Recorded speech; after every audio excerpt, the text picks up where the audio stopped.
बिस्मिल्लाहिर्रहमानिर्रहीम। अस्सलाम वालेकुम नाज़रीन, मैं अभी फ़ान मजीद और आप देख रहे हैं हमारा फेसबुक और यूट्यूब चैनल। नाज़रीन, हमने कोऑपरेटिव इदारे के अंदर होने वाले जो मामलात थे या सोसाइटीज़ के जो इलेक्शन थे उनको वक्तन फ़वक्तन आपके सामने उनके तमाम जो डिटेल्स थी वो आपके साथ शेयर की। नाज़रीन, अभी 26 सितंबर 2024 को जो कोऑपरेटिव इदारे के अंदर जो इलेक्शन हो रहा है हम उसके बारे में आपको आज तफसील देंगे।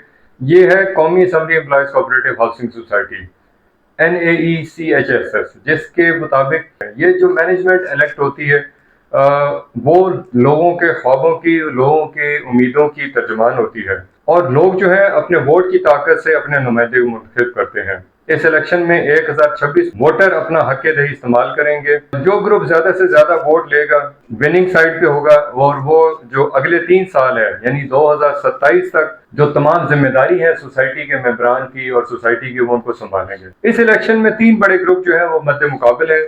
मैं कोशिश करूंगा मेंबरान NAECHSS को इन ग्रुप्स के मुतल्लिक तफसीलन आगाह करूं और हर ग्रुप जो इसमें हिस्सा ले रहा है इनके कैंडिडेट के बारे में मेंबरान को मुतला करूं।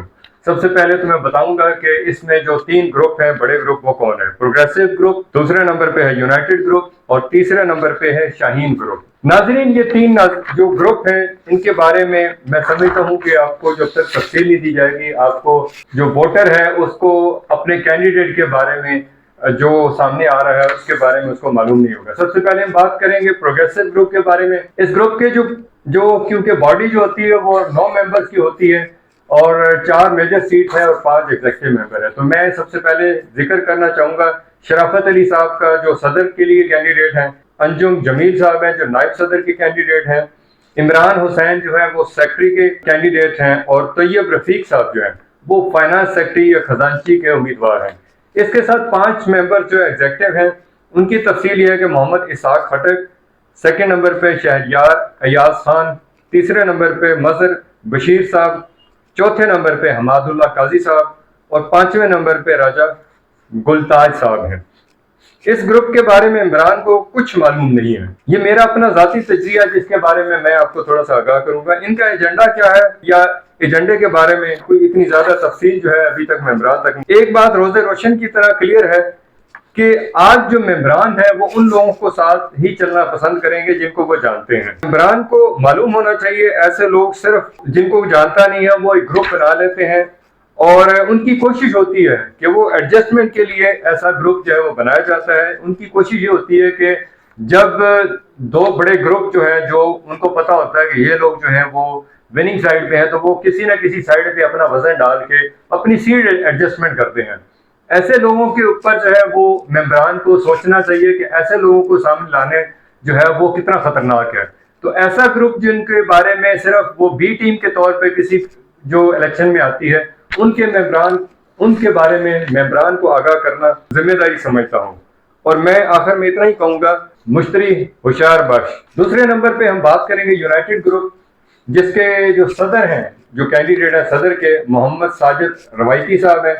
दूसरे नंबर पे जो इनके जो नायब सदर हैं वो शेर मोहम्मद साहब हैं।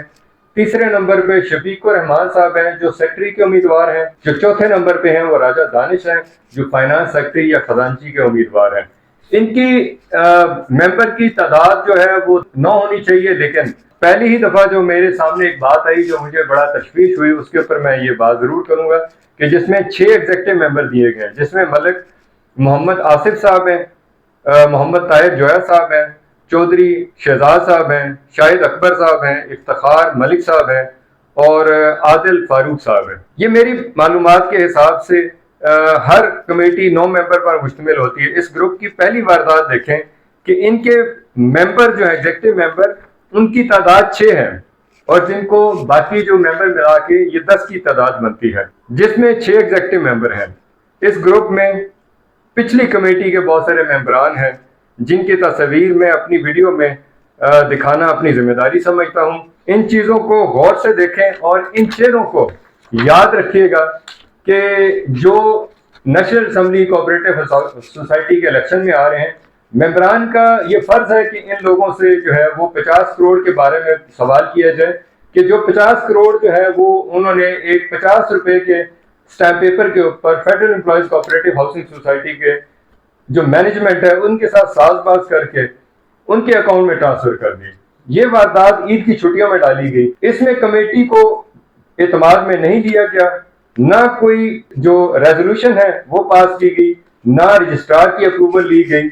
इसमें इस वीडियो में मैं आप मेंबरान से रिक्वेस्ट करूंगा कि इन चेहरों को गौर से देखें जो हम इस वीडियो में दिखा रहे हैं, कि जब आपके पास ये लोग वोट मांगने आए तो आप इनसे सवाल करें कि हमारे पैसे को किससे पूछकर चोरी किया गया। इन लोगों से पूछें उन्होंने मार्केट से फाइलें खरीद कर खुद कितनी फाइलें रीनंबर करवा कर मार्केट में बेची, और नेशनल असेंबली कोऑपरेटिव सोसाइटी को करोड़ों रुपए दिखा रहा हूं। आप इनसे सवाल करें और इनसे पूछें कि उन्होंने गुज़श्ता 3 साल के अंदर मेंबरान के लिए क्या किया। इनके अक्सरियती कैंडिडेट मौजूदा FECH मैनेजमेंट कमेटी के हमायत याफ्ता है, जिनकी साजबाज की वजह से नेशनल असेंबली के मेंबरान के साथ 50 रुपए के स्टाम्प पेपर के ऊपर 50 करोड़ का फ्रॉड किया गया और नेशनल असेंबली के प्रोजेक्ट को क्या नुकसान दिया गया। मेंबरान से जब ये वोट मांगने आए तो आप इनके चेहरे को पहचानें, इनको इनकी वीडियो जो मैं आपको बार बार अपनी वीडियो के अंदर इनकी तस्वीर देख नुकसान दर नुकसान पहुंचाया गया। मेरी मेंबरान से गुजारिश है कि जब ये इलेक्शन के अंदर आपके पास आए, आपसे मिलें, आपसे आपके वोट का तकाजा करें, तो आप इनके चेहरे को जरूर पहचानें और आप इनसे सवाल जरूर करें कि उन्होंने पिछले 3 साल के अंदर जो नुकसान पहुंचाया उसके बारे में सवाल करें, और जो 50 करोड़ की जो एक बड़ी अमाउंट है उन्होंने किसके कहने पे ये अमाउंट जो है किसी और के अकाउंट में ट्रांसफर की, ये सवाल जरूर पूछा जाए और इन चेहरों को जरूर पहचानें। अब हम तीसरा ग्रुप जो शाहीन इत्तेहाद ग्रुप है उसके बारे में बात करेंगे। इसके जो सदर के कैंडिडेट हैं वो चौधरी सईद अहमद है। इसके बाद सज्जाद हैदर साहब जो है वो नायब सदर के उम्मीदवार हैं। खालिद महमूद साहब जो हैं वो फाइनेंस सेक्रेटरी या खजांची के उम्मीदवार हैं, और मोहम्मद काशिफ तौहीद साहब जो सेक्रेटरी के उम्मीदवार हैं। इनमें जो 5 एग्जेक्टिव मेंबर हैं उनके बारे में मैं शॉर्ट सा बताऊंगा। चौधरी अल्लाह रखा बाजवा जो अल मशहूर यानी बहुत सारे उनको जानते हैं AR बाजवा साहब, हैदर इमाम साहब, मोहम्मद अफान सुहेल साहब, फ़हीम अशरफ साहब और चौधरी मोहम्मद शरीफ साहब।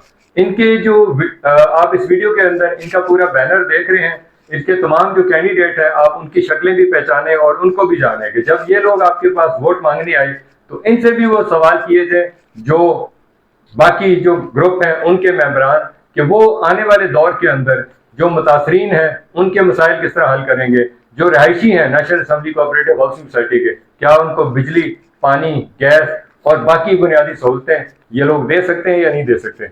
मैं साथ ही जो शाहीन इत्तेहाद ग्रुप के मेंबर हैं वो कुछ काबिल तारीफ भी हैं, कहीं कहीं उन्होंने कोई अच्छा काम किया। इनके सेक्रेटरी जो इस वक्त जो सेक्रेटरी के लिए नुमाइंदा है, जो उम्मीदवार हैं, वो मोहम्मद काशिफ तौहीद साहब हैं।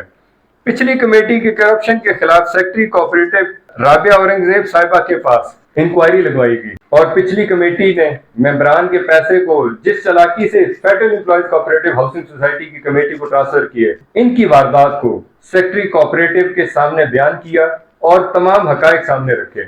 और ये क्रेडिट काशिफ तौहीद साहब को और उनकी कमेटी को जाता है जो उनके साथ दोस्त थे, जो एक ग्रुप बना था, जिन्होंने 50 करोड़ की जो अमाउंट थी उनको होल्ड करवा दिया। अगर काशिफ तौहीद साहब एफर्ट ना करते तो ये 50 करोड़ जो है वो किसी न किसी वारदात में इस्तेमाल हो जाता, और जो मेंबरान है national assembly cooperative housing society के, वो इस जो 50 करोड़ की जो अमाउंट है उससे वो हाथ धो बैठते।